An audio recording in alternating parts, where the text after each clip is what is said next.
What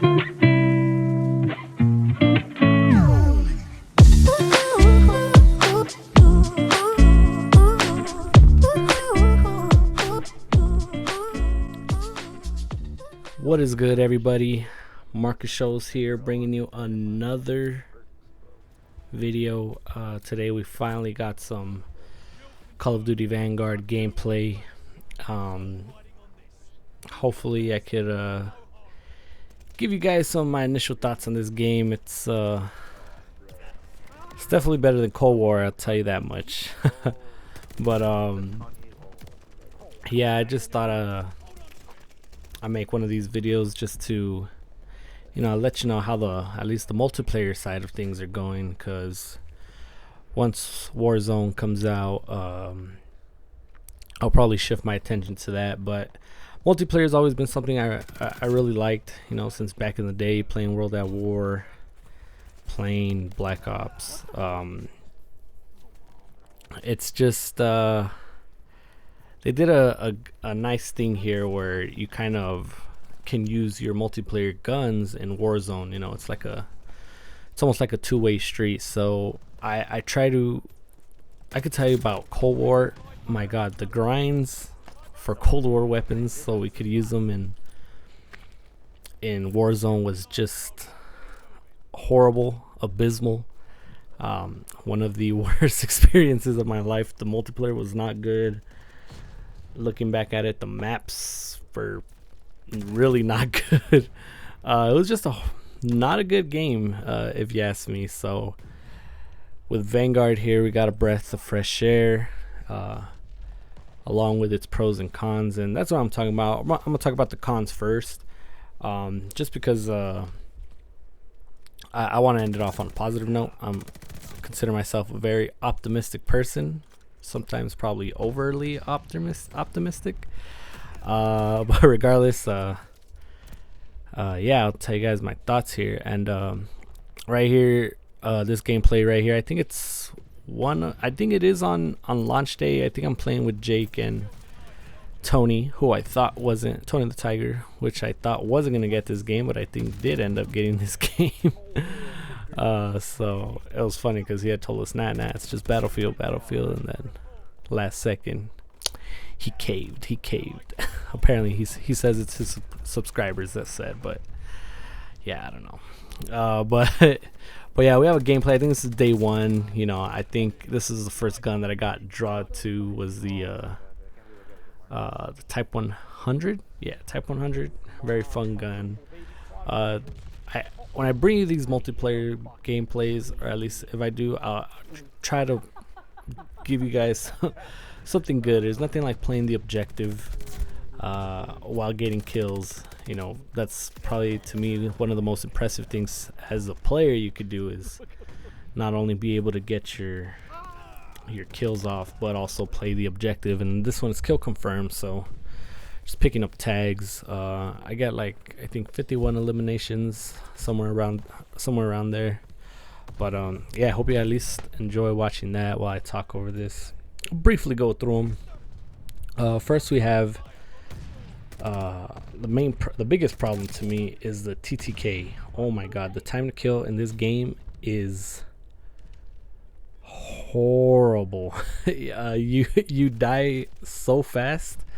And I know it has a lot to do with a lot of these perks and how you set up your gun, and I should say that the perks on the guns, such as Vital, they just make everything like a two-shot kill, and it's ridiculous. And so there's times where I feel I'm landing the first shot, but just one headshot in this game, you won the gunfight as soon as you get one shot. TTK is just out of this world. A little too fast for my liking. Unfortunately, that's what we have to deal with. It's very hard to go on a long streak. But I guess it's just something we're gonna have to deal with. I'm not sure how they could balance that.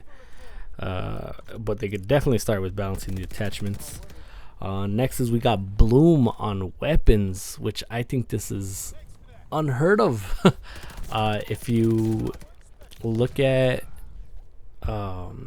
when you're aiming your gun, your bullet doesn't always hit exactly where you're aiming it. It has a what we call bloom effect. It's like a little picture, a little square where your initial reticle is, and your bullet is gonna fall somewhere in that square.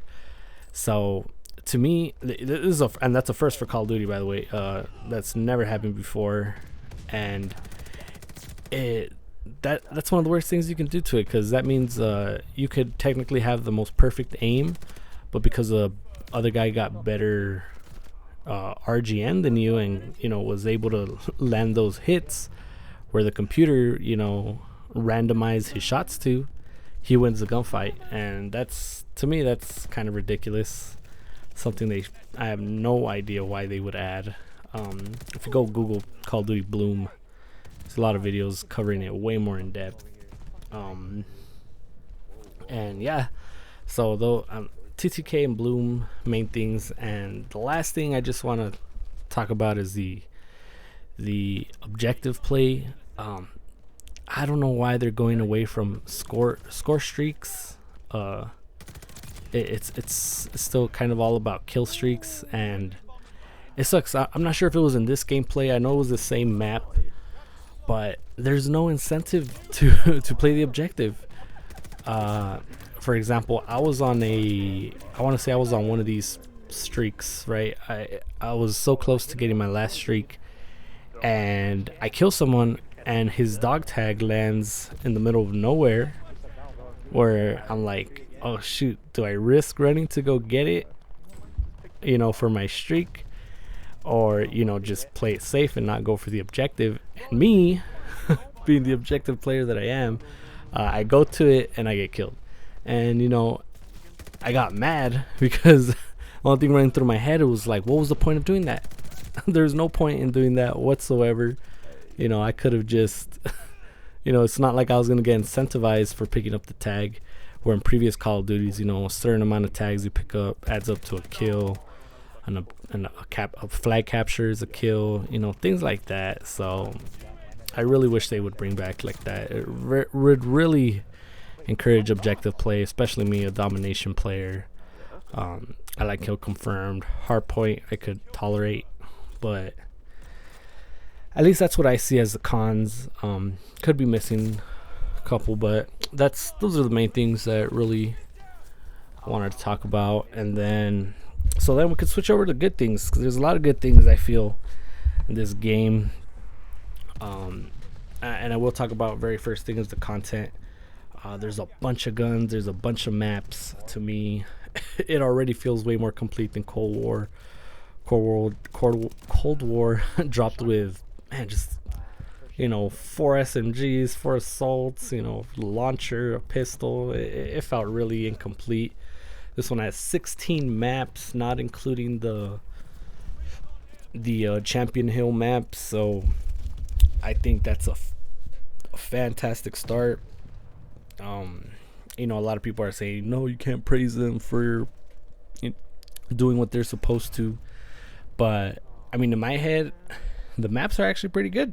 And the guns are, as far as the aesthetics of them, they look really fun, so I am thankful for that.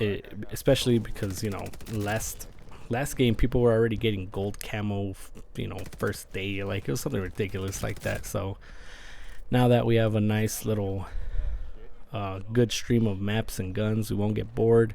We'll always have something to do. And secondly, it just feels good to be back on the Modern Warfare engine. Man, it just feels so much smoother. Cold War's engine was just so bad, making everything clunky. So it is great to have that back. And, putting all those things together, what I see here is a lot of promise. A lot of promise in this game. I don't think it's better than Modern Warfare 2019. I know a lot of people don't like that game, but in my opinion, that was the game that brought me back from a long hiatus in Call of Duty, and it was really fun. I really liked it. So to finally be able to compare something to that, I'm happy about that. And yeah, just a lot of promise. The perks seem very nice and balanced. The maps are all there. There's the exception of, you know, at least maybe 2 or 3. I know Oasis is a horrible map to play, and the field feels great. It feels back to at least the Warzone feel of things, you know. So yeah, have high hopes. You know, hopefully Sledgehammer comes through with their patches. Hopefully they're able to, you know, fix a lot of these early bugs and things like that. So yeah, I hope you guys enjoyed the gameplay. You see the final stats on the screen. Thank you so much for your time. Always subscribe, like. Thank you for everything, and I'll catch you guys in the next one. Peace. Most explosive, 7 explosive, 26. Nope. Multi-kills. That's cool. You're a fucking asshole. Both of you. I voted myself. Yeah, you guys already voted for yourself. Oh yeah, I did actually. Yeah. I didn't know Jake was in there. Shit. Oh my god, are you kidding me?